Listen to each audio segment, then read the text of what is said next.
Good evening and welcome to episode 264 of the Gersnet Podcast. I'm John McCallum, I'm your host tonight. It's Friday night. If you're watching live, this is much better than the Queen's Park Dundee game, but it's a boring nothing each draw after about 70 minutes. You're much better off staying with us tonight. Gersnet, of course, is the independent Rangers podcast made by fans for fans, where the content is free. It's not just a podcast we have here. We have a forum which has articles, social media and a history archive, and there's been quite a bit of work put into that in the last couple of weeks. Quite a lot of work's been put into that. If you have a moment, you're not doing anything tomorrow afternoon because the game's on Sunday, why don't you go and have a look, see some of the hard work the guys have been putting in there. The history archive alone is something worth looking at.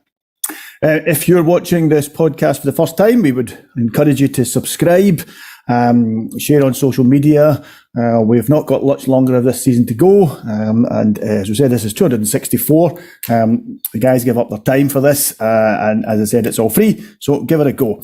I'm joined tonight by Craig. I'm joined by Craig Ray. Craig, I was thinking 12 months ago this very day, right, the 5th of May 2022, we were beating Bundesliga high flyers RB Leipzig to qualify for a Europa League final. Right? Van Bronckhorst was our manager. He could do no wrong at that point. John Lundstrom was the best player in the world. Quite literally, he was the best midfield player in the world. I imagine for the 5th of May, for a lot of Rangers supporters, certainly maybe one's a little bit younger than me, certainly, but a lot of Rangers supporters, quite possibly their most enjoyable Rangers game of all time. 12 months later, you're going to spend your Friday night talking to me, right? And I don't know if you take drugs, but I don't know what kind of lifestyle you lead, Craig, but this must be the biggest come down in 12 months that there's ever been. 12 months from the best night ever to sitting here with me on a Friday night as we try and think about things to say after 2 defeats in a row. It's some night you've picked to come on with me, pal. Aye, well, we've all had come downs, but this is definitely one of the worst for a year ago tonight. Actually, the time now, it's 3 minutes past 9. You know, when we're live, we probably will actually reach the moment exactly a year ago when Lundstrom scored that goal. But do you know what? It's not been a great season, but we should at least be positive for a couple of minutes here. I mean, incredible. It's one of those games where you can't really put it into words. I mean, it was absolute bedlam. For me, everything just seemed to, stop. Time stood still that night. And obviously, I know that the big moment of the game was Lundstrom scoring, but for me, like the one moment was when Glenn Kamara scored that second goal. And just as soon as Scott Wright laid him off and the ball caressed his boot, like time just stood still and it just slowly crept into that bottom corner, and it felt like it took 10 years to go in because like everything was silent, everything just stopped, slowed down.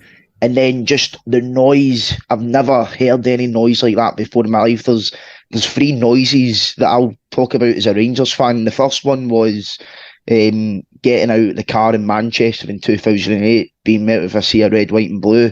The second one was when we won the league a couple of years ago and going to George Square, getting off the train at Queen Street Station, and just the echoes as you walk through the station about to go out into George Square, just getting louder and louder and louder and louder.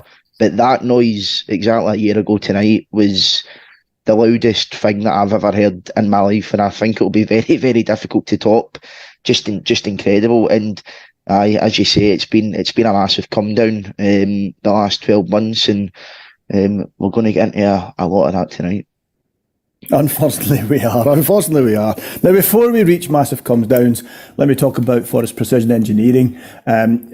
We are very grateful for the support that Forest Precision Engineering have given to Gersnet this season. It would be much harder to do without them. They are a subcontract Glasgow-based engineering company, and they've been a big commercial supporter of Rangers over the years as well.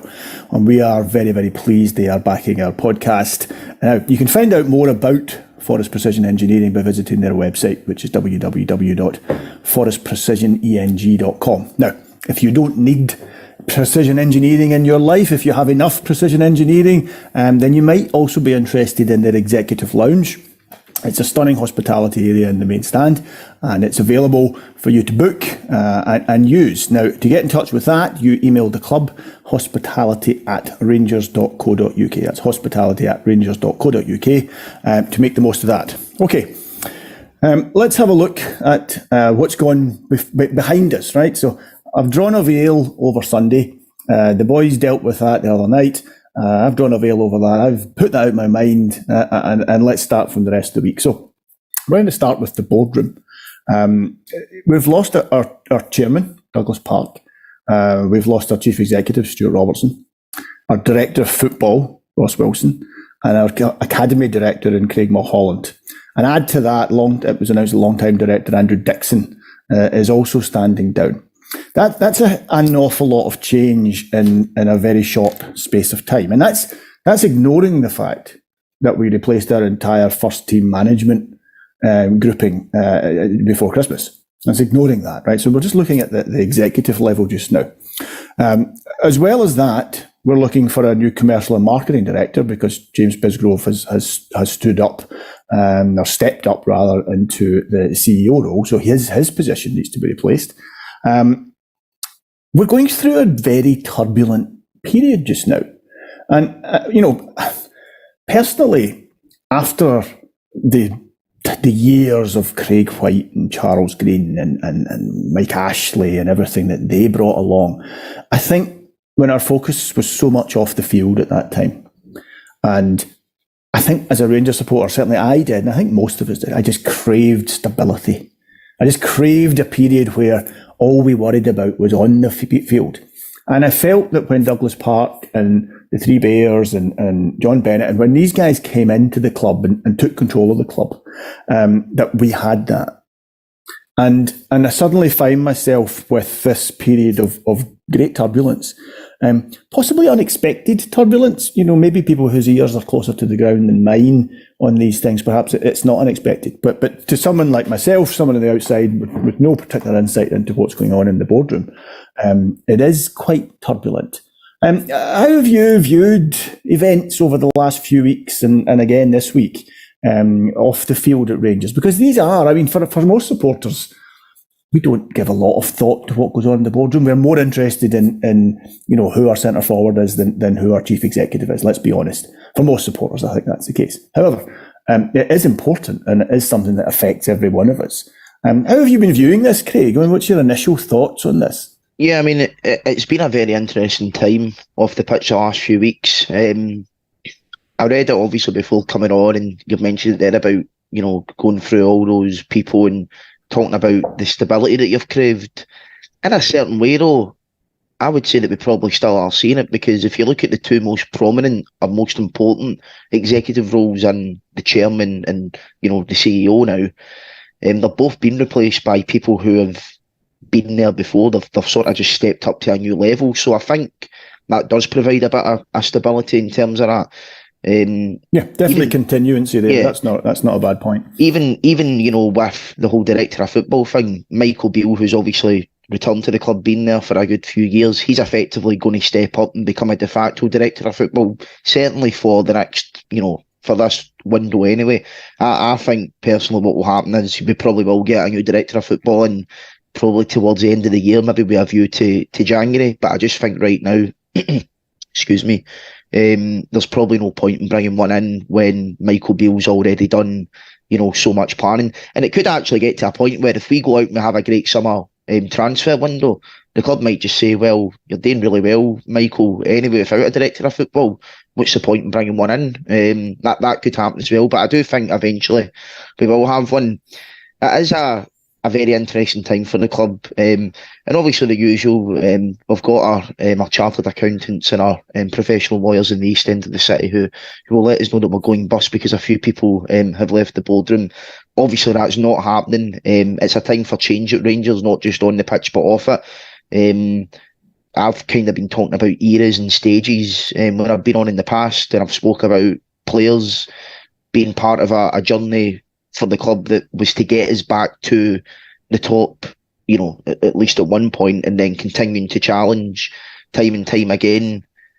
We've got to that point now. Well, we have been back on top, and we've got the facilities to be able to do it. Now it's a case of going out and doing it year in, year out, and not having any excuses, as to why we're not winning trophies. Like this season, there is no excuses, in my opinion, for us not to win trophies. I mean, I know we have been dealing with a fallout of what happened in 2012. That's quite a few 12s.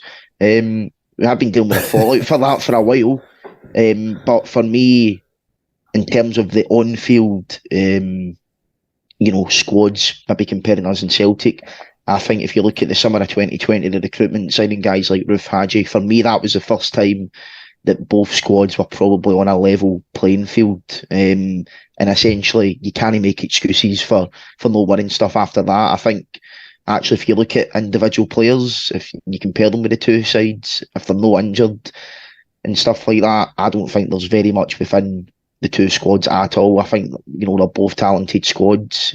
For me, the problem with the Rangers players is up here. It's mentally, and obviously it doesn't help when most of your players have been injured for the season. But it's an interesting time. I mean,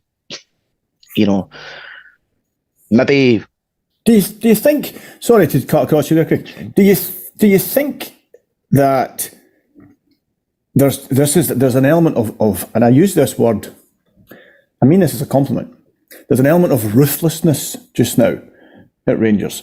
I recently read, there's a book recently out there, Revolution, Rangers 86 to 92, I think it's called. I hope I've got that correct. If you are interested, Frankie's Gersnet website, there is a review of the book written by Halfwit, not the book, the review, which you can have a look at there. The book's written by Martin Ramsey, and it's an excellent book, and I would recommend it to you. But it covers the period, basically covers the period where Souness and Smith came in their first kind of 4 seasons, and up to Souness leaving. And the reason I bring it up is there's a really interesting anecdote in the book. Lawrence Marlborough, who was part of the Lawrence family, who for a long time had controlled Rangers, he staged a coup and took control of the club. And one of the first things he did was he brought in a chap called David Holmes, who, in the history of Rangers, and particularly the modern history of Rangers, is a figure that doesn't get anything like enough credit.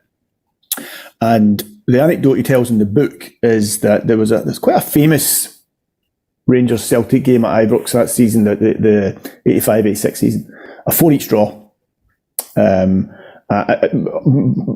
Most of the people there thought it was one of the best games of football they'd ever seen. A 4-each draw between Rangers and Celtic. Everybody left fairly happy in one of these games. And the anecdote he tells is that David Holmes was in the director's box, and Jock Wallace, who was the manager at the time, came in with a beer in his hand, singing the sash, and basically looking for a party. And David Holmes decided at that point, that was the moment where he decided, you're leaving and I'm bringing somebody else in. Because we just failed to beat Celtic, who were down to 10 men in our own stadium. And that's not good enough for Rangers. And the feeling was that around the club, we had accepted being second best. And I wonder if that's what's going on just now. I hope that's what's going on just now. That perhaps there are now, I'm not suggesting the people who've left accepted being second best, but perhaps there's a ruthlessness going on there just now, and we're trying to remind some people that we won't accept being second best. We'll have to see. It certainly is a turbulent time off the field, and it will be interesting to see what happens over the next. I'm not sure I entirely agree with you about the director of football thing. I don't know if it's wise that Michael Beale performs that role, but like you say, it is what it is just now, and I don't think there's too much choice. See, on that, John, sorry about the ruthlessness, I think that's actually a really interesting point, because, for me, it doesn't come as a surprise that all of this changes happened as soon as we've had a new chairman in. That cannot be a coincidence. Now, I don't have any insider information about what's happening in the boardroom, and to be honest, nobody does. I know people get WhatsApp messages off their granny's goldfish saying that they've spotted Donald Trump in the Louder and stuff like that, and he's taken over, but nobody knows what's going on apart from the people in there, right? And the rest is all hearsay. But to me, that cannot be a coincidence. And in terms of the ruthlessness and accepting second best, it's a weird, right? I'm 25, so I'm kind of in a weird period where I was lucky enough to have seen Rangers have success when I was a a boy, under McLeish and Smith and stuff like that. And I've also seen us go down, and now I've seen us go back and stuff like that. I'm kind of in between a sort of generation where you've got people that are younger than me who have only seen one successful Rangers team ever, and then you've got people older than me who have seen multiple Rangers team and successful teams and gone through that. And for the younger people, I think obviously they want success, right? I'm not saying that they don't, but it can sometimes be conditioned. You can be conditioned into thinking that you are second best if that's all you've experienced. And maybe with a lot of folk that are a bit older than me, I think a lot of them will probably look to the past as well and say, well, all right, we're not doing well now, but look at what we've done in the past, this, that, the next thing. So I'm kind of in between it, which is quite weird, but I think that's actually, if you look at a couple of things, right, well, one thing, the Champions League, right? Why is there a debate happening right now between what competition you would rather be in next season, the Europa League and the Champions League? Because I don't understand it, right? For me, we're Rangers, we should be in the Champions League every season. And for me, the fact that people are, not wanting to qualify for the Champions League because they're scared of getting hammerings, for me, that's not what Rangers are about. We should be going into the Champions League. We're obviously not going to win it, right? But going in, giving it everything we've got and trying to do something decent. And I just think that the amount of people out there that don't want to qualify for the Champions League, I think that kind of lack of ambition, maybe that might sound a bit harsh. I know, because I know people are saying it with the view that we can go on an extended run in the Europa League, but we've done that. With the greatest of respect, I don't want to be in the Europa League next season playing, your Bragas and blah, blah, blah again. I want to be in the Champions League playing Man City, Barcelona, Real Madrid, Bayern Munich, because we've not done that in years.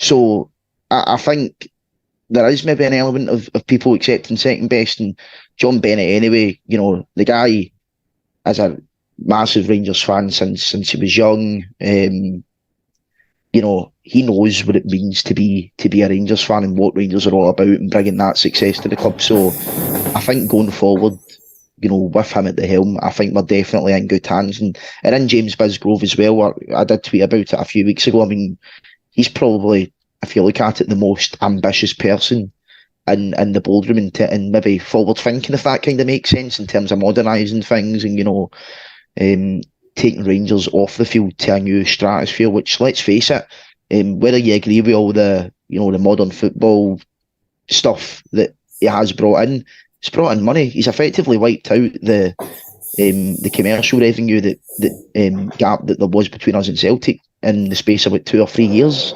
which is pretty incredible, considering where we were. So I think we're in the right hands. It's a very interesting time to be a Rangers fan now, and hopefully going forward into next season anyway, it can lead to success. Well, indeed. Look, let's move us on. A couple of things I want to touch upon before I talk about the Aberdeen game. Rangers women. So the ladies did what the men and the boys were not able to do in the last week and beat Celtic last night. I mean, it's a kind of more general question. Did you watch the game, Craig? I can't help but notice, if you ever visit the BBC website or even listen to Radio 5, women's football in England now gets a higher billing than the Scottish SPFL on national, on the national broadcaster. It absolutely does.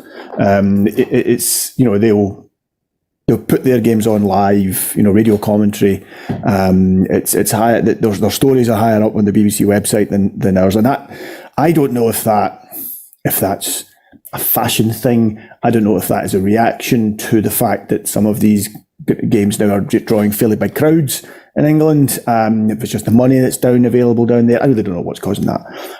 But has it captured your imagination yet? Rangers women now they won the league last season. I don't think they're going to win the league this year, but they're still in contention. They're clearly one of the best teams in Scotland, as you would hope. Has it captured your imagination yet, women's football? No, I wouldn't go as far as saying that, John. To be fair, I did actually watch it last night, and it was actually good to experience an Old Firm win for the first time in a wee while. It was some goal as well, by Howard. It was a great finish. Rangers played really well. look, I'm not going to sit here and say that I'm a massive supporter and stuff like that of women's football and watch it all the time, because I don't. I would be lying to the viewers if I said I did. But the club have clearly invested a lot of money in it. And obviously we're in the league last year. I think that if you look at sort of the Scottish League, you've kind of got Rangers, Celtic, Glasgow City, and then everyone else. Because the quality isn't that great, it seems, up in Scotland anyway. Down south for England, it's, and fairness to them, they've done an incredible job of marketing it down there. Even in Europe, I'm not sure. I think it was a Champions League game between Barcelona and someone else. He sold out the new camp. 100,000 people going to see a game of women's football. You wouldn't think that was possible years ago. So yeah, you wouldn't have thought that was possible 12 months ago, I don't think. Exactly. It was crazy. But no, I mean, I think the funniest part of watching it last night was just the perpetual victimhood coming from the Celtic ladies. They've obviously taken tips off the men's team for moaning about refereeing decisions. They were on brand. Yeah. Well, exactly. Fran Alonso sitting moaning about things. He's been at Celtic for 4 years and won one trophy. So, what is it the Celtic fans call it? A serial loser, is it? We'll see if that transcends, if those views transcend to the women's team as well. But nah, it was good kind of to get one over on them and just watching them moan and complain about everything. I mean, it was a foul. It was nice to see a victory. It was 100% a foul. I mean, just moaning about nothing. But fair play to the ladies. Catherine Hill as well, I know, came on Gersnet a few times. She was solid, I thought, last night as well. She had a really great game. And you know what, fair play to the ladies for going out there and getting one on over them. Absolutely. Yep. Staying with football through the week, the Youth Cup final, I don't know if you got a chance to watch that. Nobody enjoys watching Rangers at any level lose a cup final. They particularly don't enjoy watching Rangers lose a cup final to Celtic. But it was an extraordinary match. It was a ridiculous game of football at times. It probably tells you something about the standard of player and the type of play when you get a 6-5 as the final result. But it was certainly entertaining if you could ignore the final result. Youth football at that level, it's not about winning. It's about developing players. I know that seems a strange thing to say, and I know there's people who probably don't agree with me. But actually, it's about developing players. It's about seeing is there 2 or 3 players in that team that can, because they're not all going to make it at Rangers. So is there 2 or 3 players in that team that can be nurtured, that can be developed, that can go on and have a career at Rangers. And that's what youth football is about. Most of those players won't. Most of those players will be playing in, League One and the Championship and what have you in a few years' time. And that's the reality of it. And that's absolutely fine. That you can have a good career at that level. Yeah. But what you're hoping for is that a couple of them are good enough to make it at Rangers. Did anyone catch your eye? Any particular player stand out for you? Anyone you thought, there's someone for the future? Bailey Rice, I thought he was terrific. He came on against Livy at Arminville a couple of months ago. That was an interesting game to be at, where it was actually captured on the telly clapping in the corner after Roof scored. If you want to go and watch it back, guys. What's the most remarkable part of that story? That young lad had his debut, that you were caught on TV, or that Kemar Roof played a game for Rangers in the season and scored. So, that's a good point. Actually, three miracles in a day. I thought Rice was terrific. I thought some of his passing was great. He's solid. And I think he's definitely one for the future. Zach Lovelace. Now, this might cause a wee bit of controversy. I went to the semi-final where they played Hamilton and won 3-0 at Ibrox a couple of months ago, and I said at the time, Zach Lovelace for me, I've not seen much of him. I don't watch much of the sort of B team stuff because it's not really accessible, to be honest. Something that Rangers should probably look at in terms of maybe selling a season pass or something on Rangers TV or whatever. But I just felt with Lovelace in that game that he tried too hard. I know the under-18s is probably a level down from what he's been used to with the B team. But he is obviously the standout player in terms of he is better than every single player on the park probably. And I just feel that he was maybe trying too hard to do fancy things and just no focusing on the simple stuff. And I thought it was kind of the same the other day as well. He had a decent chance where the ball was played across to him. I think he actually hit it off a Rangers player, but he probably should have scored that. And then obviously, well, the two bookings, you know. Any grumbles about the bookings?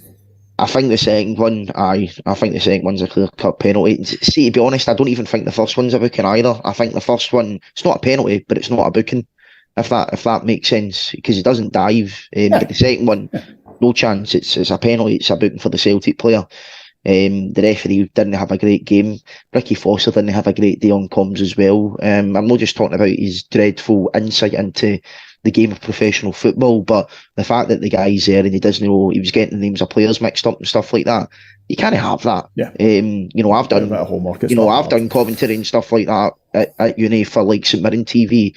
I'm not a St Mirren connoisseur by any stretch of the imagination, but one thing you do, even as a student, is you go in, you research your subject matter and your topic and stuff like that. So if I'm doing that as a student, he's being paid to do that as a professional. There's no excuses for us, and he was about 2 words away from calling a save code the other day. I've never seen a more sort of bitter former Rangers player, and that guy, I tweeted about it last night. I mean, he cost us big time against Valencia, and I will never ever forgive him for it. Took a turn I wasn't expecting, Craig, but you know what? I can't disagree with what you said there. I know. I'm moaning about tonight. Moaning about Ricky Foster. 13 years after it happened, but I'm never ever going to forgive him for that. Sorry, Richard. That's okay. I had a moan about Gary Stevens a couple of pods ago. I was on and the cup final of 1989, and a few folk I think weren't too impressed that I was still carrying that particular wound around with me, and suggested I maybe get on with it. Talking about getting on with it, time is marching on. We've got a game this weekend against Aberdeen at home. Normally a game against Aberdeen at home at this stage of the season would be quite exciting. But in a strange way, Michael Beale's been handed something that very few Rangers managers get. And that's 5 matches with not much at stake. We're not happy about the circumstances that's happened in, but it is what it is. That said, we've lost 2 matches in a row, 3 out of our last 4, which it's not a great record for Rangers. Losing again to Aberdeen at home, that's not going to go down well with the support. He could play a team of boys on Sunday, but if we lose that match, the support will let him know. How does Beale approach this game? What's his take on Sunday? I mean, look, I will always maintain, regardless of whether the games are meaningless or not, that at Rangers you play your best team every game. I do think it's kind of clear that Michael Beale isn't going to do that, given the press conference that he had earlier today, where Barisic is out, will Kent and Morelos play? We don't know. Tillman's obviously went back to Bayern, which I think is that with a view to him not coming back. And actually, looking at that now, I was thinking maybe a month ago we're a shoe in to sign him. Now after that today, I'm just like, I don't think we are, which I think is a shame. I still think we should sign him, but I'm not the manager. He's expensive. He is expensive, but you know what? For me, I know the whole grumbles is that he's not done it against Celtic and stuff like that, which is fair. I don't disagree with that, but the point that I will always make is Chris Boyd. Chris Boyd didn't do it against Celtic, but you still needed Chris Boyd's goals to go and win a league.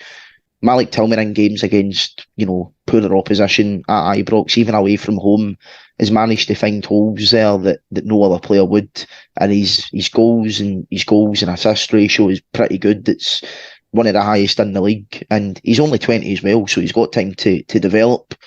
So I understand the grumble that he's not done it against Celtic, but he has done it in big matches. I mean, scored the winner against USG, which got his £5 million. There's your transfer fee paid for you. He closes down the PSV defender. He play it into Cholak. to qualify for the Champions League. So I get the whole not doing it against Celtic, but you still need players like that to do a job in a big squad. I think the problem with Tillman, as you touched upon there, is his age. He is young, and you have to assume this is his first real season of playing first team football. Players will make mistakes. Young players will make mistakes. Young players will drift in and out of games, and Tillman does that. He does drift in and out of games, but he has so much ability. He's a big, strong lad. You can't help but feel that he's just going to get better. And you also wonder, playing alongside better players will help him too. I can't help but feel if Tillman had a fast forward. Tillman had a guy that, was just one of these guys who, covers 10 yards quicker than the defender. Tillman would be able to find that kind of player quite easily, because there's times you see him and he has the ball and he is looking for somebody. And we don't have that kind of player just now. We certainly don't have that kind of forward. So I would agree with everything you would say. I think the thing that's going against Tillman just now is the fee. The fee is probably going to be close to half of our transfer budget. And that's a lot to spend on one player.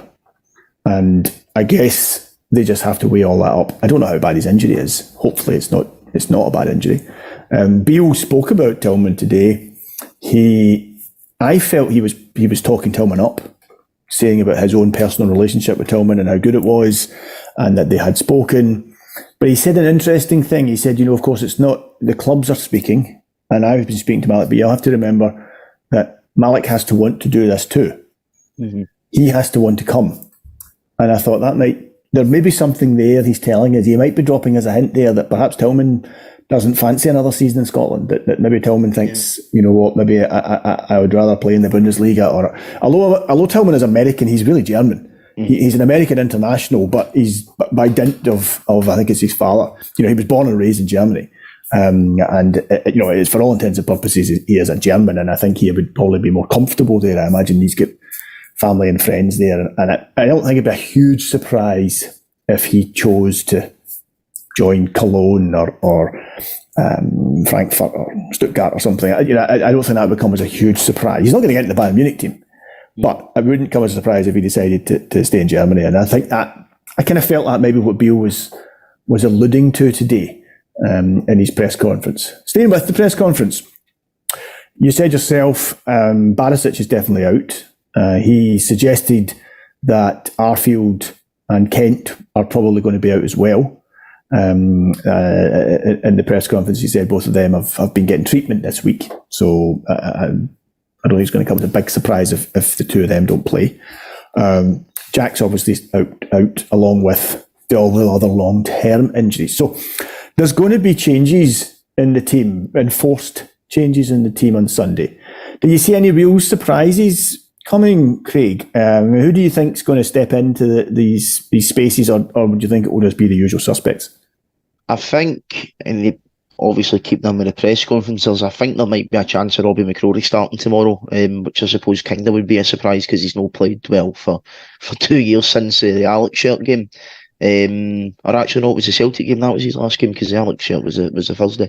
2 clean sheets. It's not a bad record for a Rangers goalkeeper, 100% clean sheet ratio. But I would say maybe that would be the big one. Hadji maybe could be in line for a start. I know he was speaking earlier today. Be good to see Hadji. I think for me, these 5 games will be a good chance for him to maybe build up some momentum and fitness. I think, with these 5 games, I know people are always going to say, well, use it to play the young guys or use it to play, the fringe players, blah, blah, blah. I do get that, but for me, you still don't learn anything new about them. And I know we don't learn anything new about the players that have been there for years either, but I don't think that playing guys that are fringe players in, games that don't mean anything, you're going to learn a lot about them as well. I think Amad Diallo is probably the case in point. If you look at him, he done it quite well with Ibrox towards the end of the season when there was no pressure on him. And that's all fine and good, but you need to do it when things matter. Unfortunately for him and his time at Rangers, he didn't do that. So I think that's a good example. And then even, he's gone on and had a cracking season. this Oh, he season. has. He albeit has. in the English Championship. He has. He has a cracking player. Would it have been better for us to get him in an 18-month loan? I don't know. I just think that obviously the reason why we signed him was effectively to try and, I don't want to use the words replace Hadji because I know they're different players as such, but Hadji was have somebody of that style. Yeah, I he was because Hadji was someone that that mostly played sort of on the right forward position, and obviously Jarlo's a right winger, and he's went on to have a cracking season. Sunderland is a great player, but there was obviously question marks over whether he could do it at Rangers when the sort of chips are down. It's very at Rangers. You have to win every week, and at Sunderland, I mean, I think realistically, Sunderland into that season, looking to consolidate, maybe push for the playoffs, and I think that's a very different type of pressure. Yilmaz to start tomorrow, you think, then, instead of Barisic, a straight swap there? Aye, 100%. I think Matondo's in the team. I don't see why not. If Kent's not, I can't see Sakala starting after his sort of last two performances. So I think, if Kent's out as well, there's probably a position for Matondo on the left. He's looked okay, but again, it's one of those ones where you can't keep missing chances. The one against Aberdeen a couple of weeks ago. Oh, I know. Sakala must be the most frustrating player in the world to coach, because and it kind of reminds me of that Sakala. And actually, we made the point earlier about Tillman and the fact that we've no get players for him to give the ball to and stuff like that. Sakala should be that player, and he nearly was a couple of weeks ago at Aberdeen. It's just a shame that for most of the time he can't finish his dinner. But this is it. Yeah, I love Sakala, but I still think he's got a part to play as a squad player, because he does provide you something different. I think he does provide you something. What about Matondo? Do you think Matondo's going to get a run in the team? Or do you think I can't really see him being here next. I just don't think that Bill fancies him. I know he's kind of brought him on the last few weeks, but the fact that he wasn't playing the first sort of 3 months where we were needing to win week in, week out, I think sort of tells you something. I think maybe we're going to be putting Matondo on the team to put him in the short window to try and get him out. One thing that's actually really discouraged me the last sort of few days, and I can't remember who it was that sent it into the Gersnet chat, but they're basically saying apologies, that Michael Beale has kind of been shocked at the amount of rebuild that's actually required at Rangers. Now, again, we don't know if that's true or not. It could be somebody's granny's goldfish sending that, but it is an interesting point. I posed the question when Michael Beale came in as the manager: is he someone that's been brought in with a view to, give him the resources for a full rebuild, or is he there to try and get a tune out of underperforming players like Kent, Morelos, Barisic, with a view to them maybe even signing new contracts? Because from a financial point of view, we'll use Kent and Morelos because I know he spoke about him earlier. We can all say on paper as Rangers fans, like, their time's up, we don't want him to be here. But at the end of the day, it's going to cost money to replace him, whether we like it or not.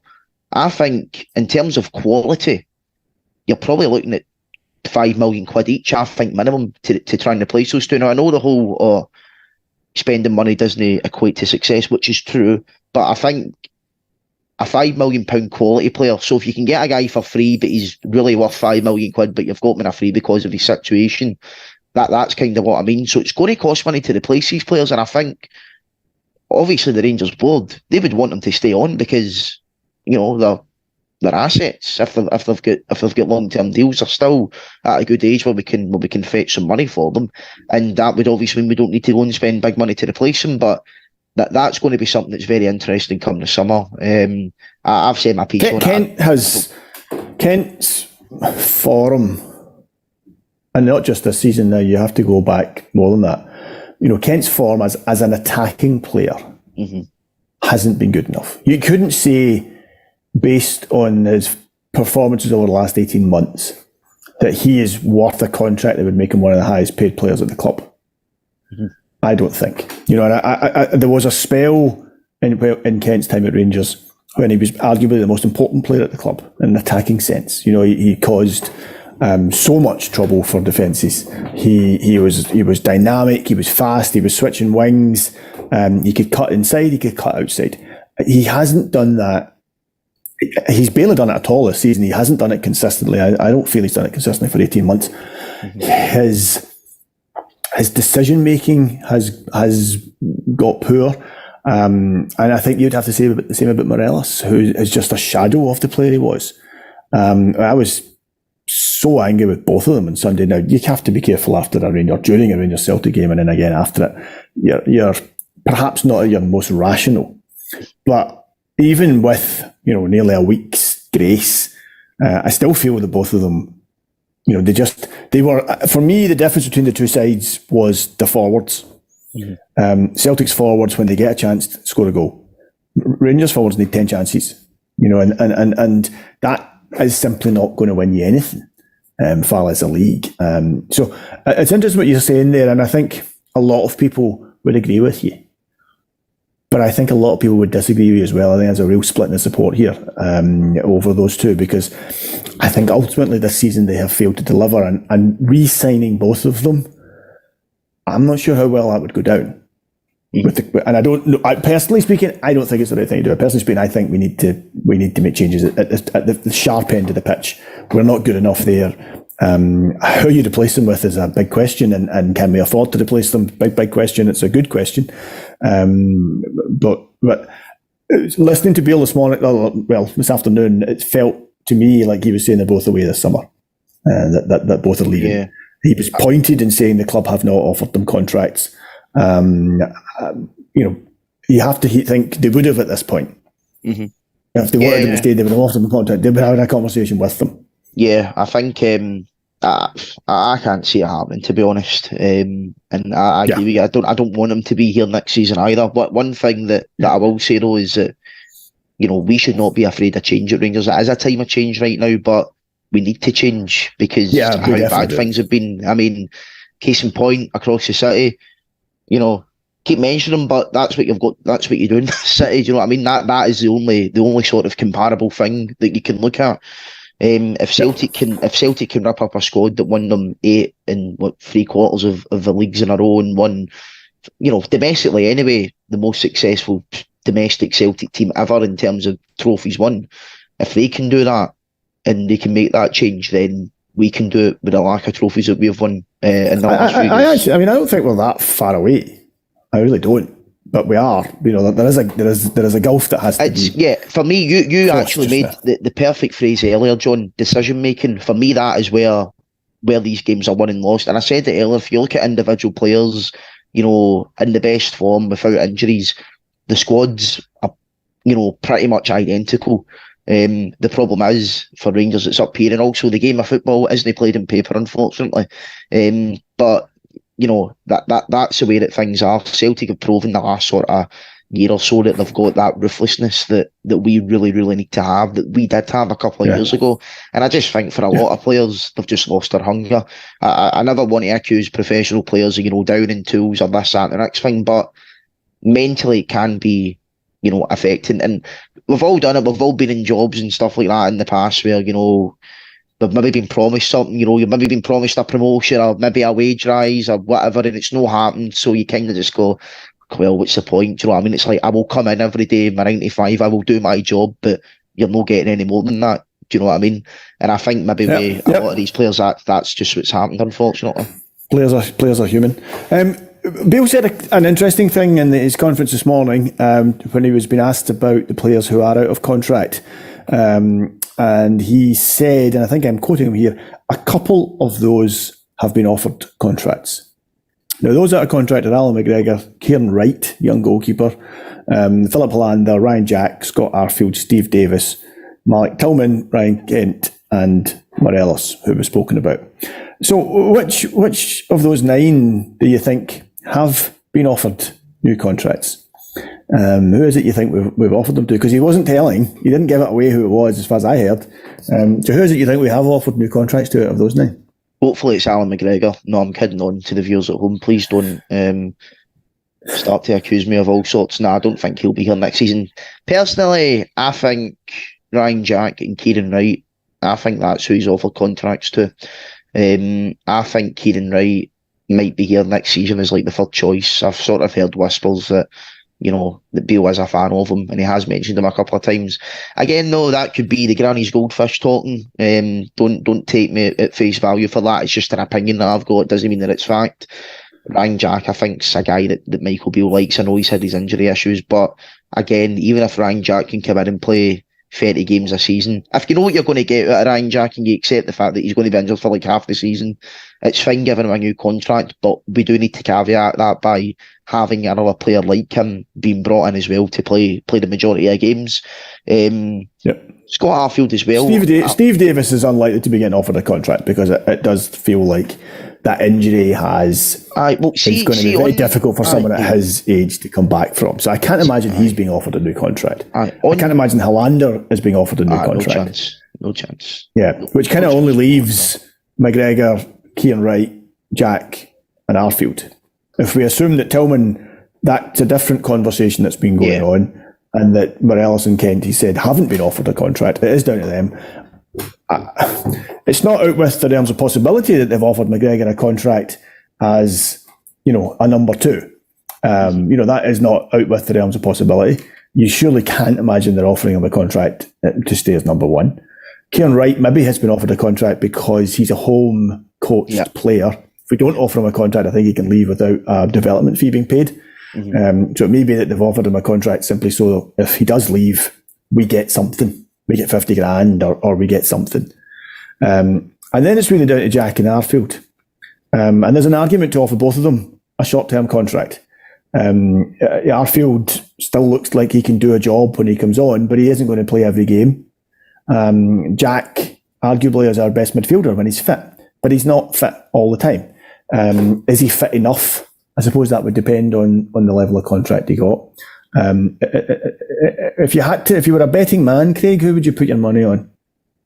I think Jack and Wright is the ones that he's offered them to, but do you know what, Scotty Arfield, I really think we should be offering him a new deal. I think it would be crazy not to do that, to be honest. I mean, I love Scott Arfield. I think he's cracking, and I know a lot of people will say the whole, well, we've not been successful the last few years and stuff like that. We can't keep rewarding failure. But I mean, when you look at it, when has Scott Arfield actually failed for Rangers in an individual sense? I mean, you can count on one hand the amount of bad games that he's had for Rangers, and even then, he's given it his all every single game. It's maybe ironic that we're talking about it now because he's given the fact that he's, probably injured tomorrow, but he's never seemed to be injured. He's always fit. He's a great professional. He's a model professional, and he loves Rangers. He knows what it's about. He's been here for success and failures, which arguably is maybe a wee bit better than someone that's just been here through success or just through failure, because you've got that balance. You know what it's like to be second, but you also know what it's like to be first. And I think having someone like him at the club would be great. I think he's had a bigger role this season than what we thought he would. I think if you look at maybe the sort of September, October time, he was actually one of the main players because of the amount of injuries that we had. He starts and scores against Liverpool in the Champions League. Thought he was pretty good that game. Just a shame that the defence weren't. But I think he's a cracking player, and I think we should be offering a new contract. You hear the stuff about maybe it would hamper the likes of Alec Lowry's development. I don't really subscribe to that because firstly they're different players. Secondly as well, if you're a young player, and Michael Beale spoke about it earlier, you need to have the hunger, the attitude to say, I'm going to take that jersey off you. So if you've got someone like Scott Arfield there, that should only encourage Alex Lowry to go and say, I'm taking that jersey off you, and you can retire next year. Steve Davis, I know you touched on him, but an interesting point about him, he's never really been injured when you think about it. This is his first big injury. And he done an interview a few months ago saying that he hopes that he's not finished. So whether that's with us or not, I don't know. But Craig, I hope I'm not finished. But the simple truth is I am.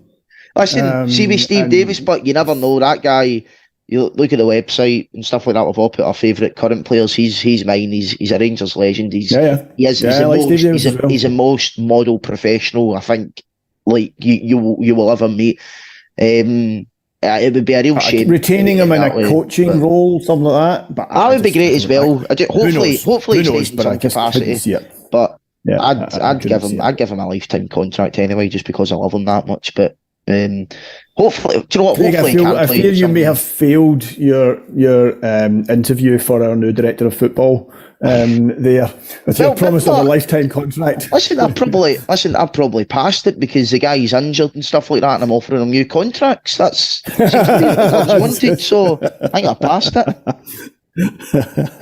Listen, very quickly, time is running out. Sunday's match. Aberdeen are in great form, having had probably the worst result in their history earlier this year. They've obviously made a managerial change. They've not lost a game since ex-Rangers youth player Barry Robson took charge there. They obviously beat us at Pittodrie a couple of weeks ago. Robson was made he was given the job on a permanent basis earlier this week. Surely that means that we're going to gub them on Sunday now.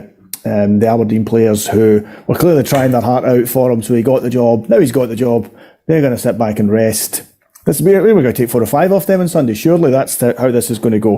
What kind of match are you expecting? What should we expect from this? Aberdeen were I think it was the worst Aberdeen performance I've ever seen against Rangers earlier this season from them. I could not believe how poor they were.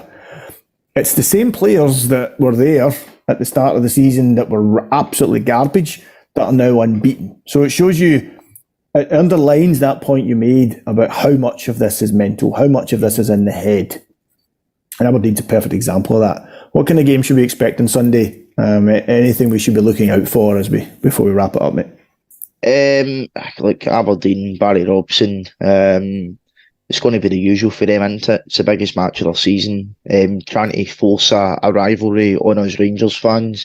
And look, there is a rivalry there. We get it. You know, both clubs don't like each other, but the simple fact is that we are their biggest rivals, but they're our second or third biggest rivals, maybe, depending on how you view Hibs as well. So, look, I try not to view Hibs anytime I get the chance. I know, I just don't like them, but so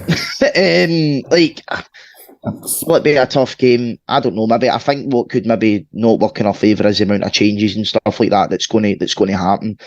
To put it bluntly, I really don't want to see Aberdeen finish third and get guaranteed European football. Now the caveat to that is though, if Aberdeen do finish third and Inverness somehow manage to win the Scottish Cup, they wouldn't get European group stage football and they would have to go through the qualifiers. And with Aberdeen's recent history in European qualifiers, we know how that's probably going to end in the summer. But you know, I just hope we can beat them. You know, we need to face facts. And Sunday the league's probably going to be secured with them on the other side of the city. Tynecastle. I've got faith in Stevie Naismith. I think he's winding those Hearts players up all this week. He doesn't want Celtic to win the league when he's there. But then again, do you want Celtic to go and win the league at Ibrox? Because we're going to need to go and beat them next week if that does happen. But, you know, maybe there's all the incentive we need. Well, that's a good point actually. But in fairness, I've already went through one season where Celtic could have won the league at Ibrox in 2012 and won 3-2. And as much as that was a great day supporting the club, I don't think mentally I could take that again because that would kind of be. Let's be honest here, and I said this last night. I mean, these Celtic fans are winding us up probably more than what they did 10 years ago. So. And to be fair to them, I would call this season, obviously, if they were to go and win a Scottish Cup, a proper treble, because, you know, they've obviously beaten us in the league and they've beaten us in both cups as well. So if they do go on and win it, you can't take that away from them. There's not the usual, oh, well, you couldn't beat Rangers to win any of the cups because they've done it in every competition. But there is one game left. Anyway, enough talking about Celtic, Craig. I know. You're not. It's Friday. We've got a coronation tomorrow. Let's be positive. Aberdeen, I can't see them playing anything but on the break. I can't see them doing anything but trying to sit and frustrate us.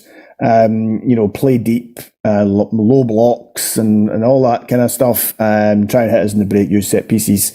Every game we have played in the last few months, we've given the opposition a chance.